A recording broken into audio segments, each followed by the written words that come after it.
कि लोग ना क्यों बोलते, ये बताती है कि जब कोई नया आइडिया आता है तो लोग इस कर्व के हिसाब से इन कैटेगरीज में बंट जाते हैं।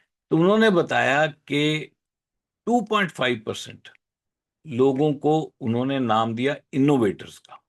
बातों बातों में एपिसोड 1 को काफी समय निकल गया। आज हम आपके लिए लेके आए हैं बातों बातों में एपिसोड 2। एपिसोड 1 में हमने बात करी थी 6 डिग्रीज ऑफ ह्यूमन सेपरेशन के बारे में। दुनिया सिर्फ 6 लोगों की दूरी पर है। बहुत ही इंटरेस्टिंग कॉन्सेप्ट और बहुत ही मजेदार वीडियो थी वो। आप में से बहुत सारे लोगों ने वो देख ली होगी, लेकिन अगर कुछ लोगों ने नहीं देखी है तो उस वीडियो का लिंक हम इस वीडियो के डिस्क्रिप्शन में डाल देंगे।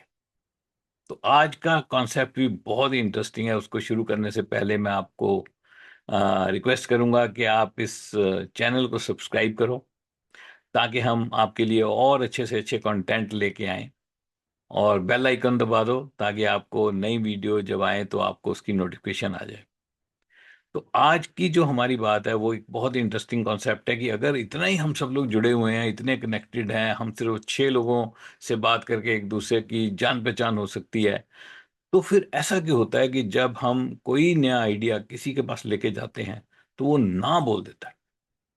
तो इस पे बड़ी जबरदस्त एक स्टडी करी, एक बहुत जबरदस्त सोशियोलॉजिस्ट हैं, उन्होंने करी 1962 में। और उनका नाम था एवरेट रॉजर्स। उन्होंने इस पैटर्न को स्टडी किया और एक कॉन्सेप्ट के फॉर्म में हमें क्लियर कट बता दिया कि यार ये चक्कर है सारा, आपको टेंशन लेने की जरूरत नहीं है। तो इस कॉन्सेप्ट को उन्होंने नाम दिया डिफ्यूजन ऑफ इनोवेशन कर्व। तो ये डिफ्यूजन ऑफ इनोवेशन कर्व क्या है उसके बारे में आज हम बात करेंगे। ये एक बेल शेप, घंटी जो होती है उस शेप की एक कर्व है, जो हमें बताती है कि जब हम कोई नया आइडिया किसी के पास लेके जाते हैं तो लोग उसको कैसे रिएक्ट करते हैं और कितने परसेंट लोग एग्जैक्टली उस कर्व में कहाँ फिट हो जाते हैं। बहुत ही इंटरेस्टिंग कर्व है ये। इसके बाद आपको टेंशन नहीं रहेगी कि बंदा हाँ क्यों करता है और बंदा ना क्यों करता है। आपको बड़ा मजा आएगा इस कॉन्सेप्ट को देखने में। बीच बीच में मैं कभी शेयर करूंगा कुछ स्क्रीन, ताकि आपको वो कर्व मैं दिखा पाऊँ, एक्चुअल जो कर्व है उसको दिखा पाऊँ। तो शुरू करते हैं आज का एपिसोड, बहुत ही इंटरेस्टिंग एपिसोड कि लोग ना क्यों बोलते हैं। और ये एवरेट रॉजर्स, इन्होंने 1962 हाँ, पुरानी बात है, लेकिन ये कॉन्सेप्ट इतना प्रोफाउंड माना जाता है कि आज भी जब कोई बंदा किसी नए बिजनेस को, किसी नए आइडिया को लेके आता है, तो इस कॉन्सेप्ट के हिसाब से बात की जाती है मैनेजमेंट सर्कल में। सो डिफ्यूजन ऑफ इनोवेशन कर्व बहुत इंटरेस्टिंग कर्व है। तो ये क्या बताती है? ये बताती है कि जब कोई नया आइडिया आता है तो लोग इस कर्व के हिसाब से इन कैटेगरीज में बंट जाते हैं। इंटरेस्टिंग बात यह है कि एवरेट रॉजर्स ने बताया कि लोग हर बार किसी भी नए आइडिया के लिए इसी रेशियो में बटेंगे। ये बहुत इंटरेस्टिंग है क्योंकि उन्होंने इसको बनाने में समय लगाया और इस नतीजे पे पहुंचे कि ऐसे ही बनेगा। तो उन्होंने बताया कि 2.5% लोगों को उन्होंने नाम दिया इनोवेटर्स का। ये वो लोग थे 2.5% इनोवेटर जो कोई भी आइडिया जब आएगा तो उसको बिना बहुत ज्यादा समझे एक्साइटमेंट से उसी वक्त कैच कर लेंगे। लेकिन सिर्फ 2.5% लोग हैं, मतलब 100 में से 2.5, यानी कि 200 में से 5। 200 में से 5 लोग सिर्फ ऐसे होंगे जो कि आइडिया को एकदम से पकड़ लेंगे, और इनको उन्होंने नाम दिया इनोवेटर का। उसके बाद आते हैं 13.5%, 13.5% अर्ली अडॉप्टर्स।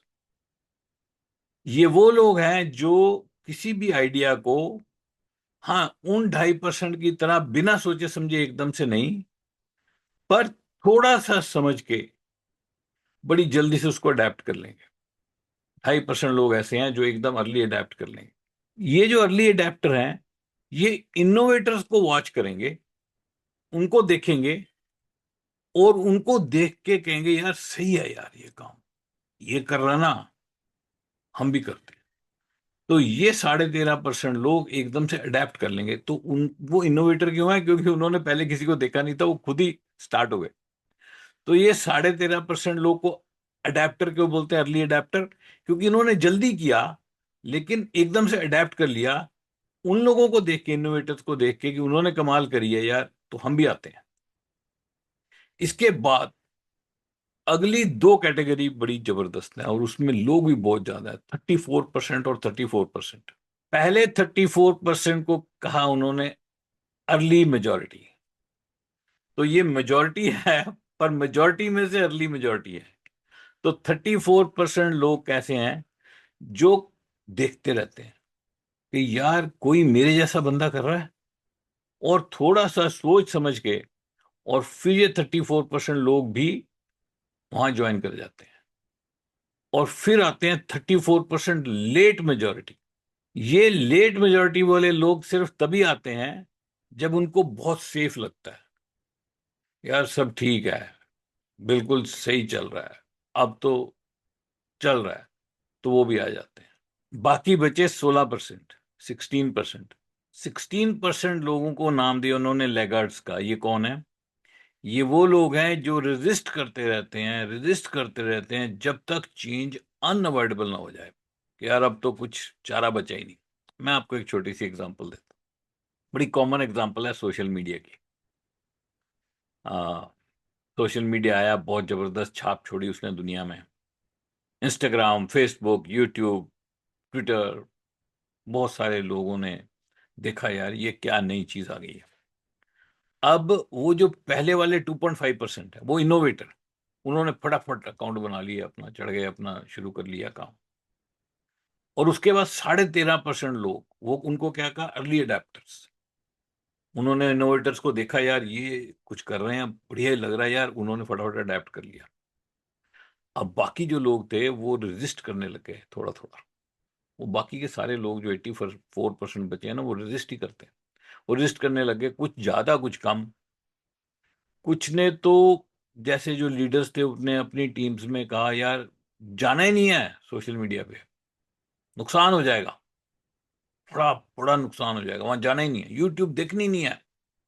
अपनी मीटिंगों में आके रोला पाना शुरू कर दिया, कौन कौन यूट्यूब पे जाता है, सब गद्दार है, यूट्यूब पे जाना ही नहीं है, दूसरे बंदों को सुन लोगे। आप सोच सकते हो इतने स्ट्रांग लीडर भी ऐसी बातें करते थे। लेकिन धीरे धीरे धीरे धीरे सब चेंज हो गए, सब चेंज हो गए, कोई जल्दी और कोई बाद में। अब जो नेक्स्ट 34% को क्या नाम दिया, अर्ली मेजोरिटी। ये मेजोरिटी में तो हैं, पर फिर भी बाकियों से थोड़ा पहले, बाकियों से फिर भी थोड़ा पहले। इन्होंने पहले वालों को देखा और इन्होंने कहा भी घुसना ही पड़ेगा, अब तो घुस जाओ। फिर उसके बाद 30% क्या है नेक्स्ट, लेट मेजोरिटी। वो मेजोरिटी में है, मेजोरिटी में भी लेट है।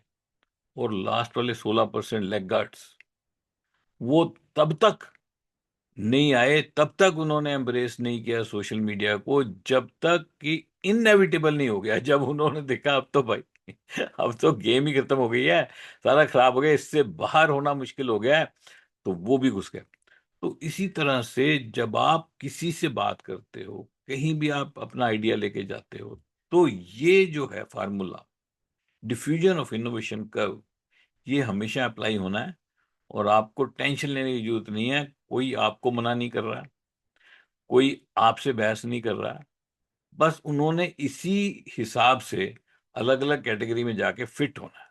तो ये बात समझ लो कि वो आपको रिजेक्ट नहीं कर रहे, ये मैथमेटिक्स है, और उन्होंने इस कर्व में अपनी नेचर के हिसाब से कहीं ना कहीं फिट होना है। एक बड़ी इंटरेस्टिंग चीज है, जो 2.5% और 13.5%, वो जो 16% जो इनिशियल हैं, आपके मेजर लीडर्स सब वहीं से निकलेंगे।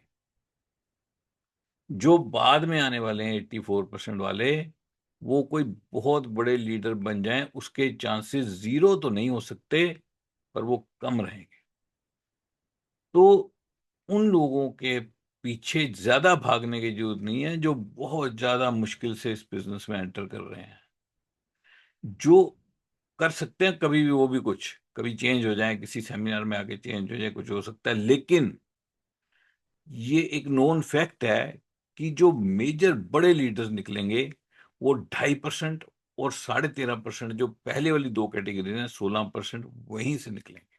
इसीलिए हमारे मेंटर्स हमें कहते थे, rather than trying to convince a person who does not want to join this business, you find those people who are ready to join।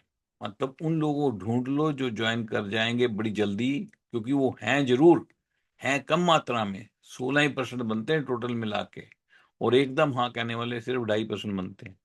तो उनको ढूंढना होगा। इसीलिए कहते हैं he who shows the most plan wins, it is not he who shows the best plan wins. क्योंकि best plan अगर आप दिखा रहे हो और आपके सामने वो लास्ट वाली कैटेगरी, लेगर्ड वाली कैटेगरी पड़ी है, तो वो तो आपको दुखी कर देगा और आपका दिमाग भी खराब कर देगा।